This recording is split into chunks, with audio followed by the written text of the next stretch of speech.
بسم اللہ الرحمن الرحیم۔ اردو گرامر میں آج کا جو ہمارا ٹاپک ہے وہ ہے لفظ کی اقسام۔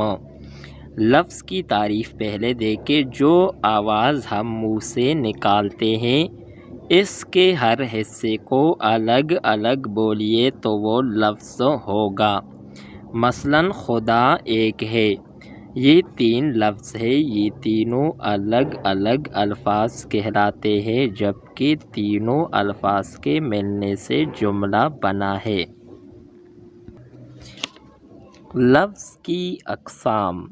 لفظ کی 2 اقسام ہیں، نمبر 1 کلمہ، نمبر 2 محمل۔ کلمہ کسے کہتے ہیں؟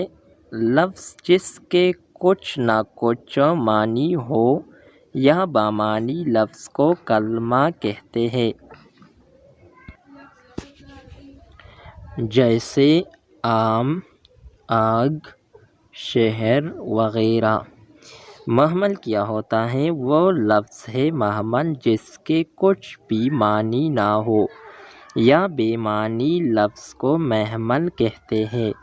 مثلاً پانی، وانی، روٹھی، ووٹھی، قلم ولم، لڑکا، وڑکا، جھوٹ موٹ، بات چیت، شور شرابہ۔ ان میں پانی، روٹی، قلم، لڑکا، جھوٹ، بات، شور کلمہ ہے کیونکہ یہ سب بامعنی لفظ ہیں جبکہ وانی، ووٹھی، ولم، وڑکا، موٹ، چیت، شرابہ بے معنی لفظ یعنی محمل ہے۔ محمل الفاظ اکیلے نہیں آتے بلکہ ہمیشہ کلمے کے ساتھ آتے ہیں۔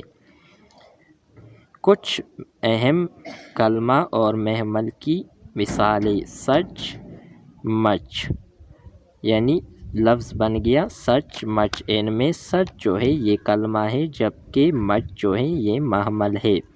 اسی طرح گم سم میں گم جو ہے یہ کلمہ ہے، سم جو ہے یہ محمل ہے۔ یہ تھی ہماری آج کی ویڈیو۔ نیکسٹ ویڈیو کے ساتھ دوبارہ ملتے ہیں۔ خدا حافظ۔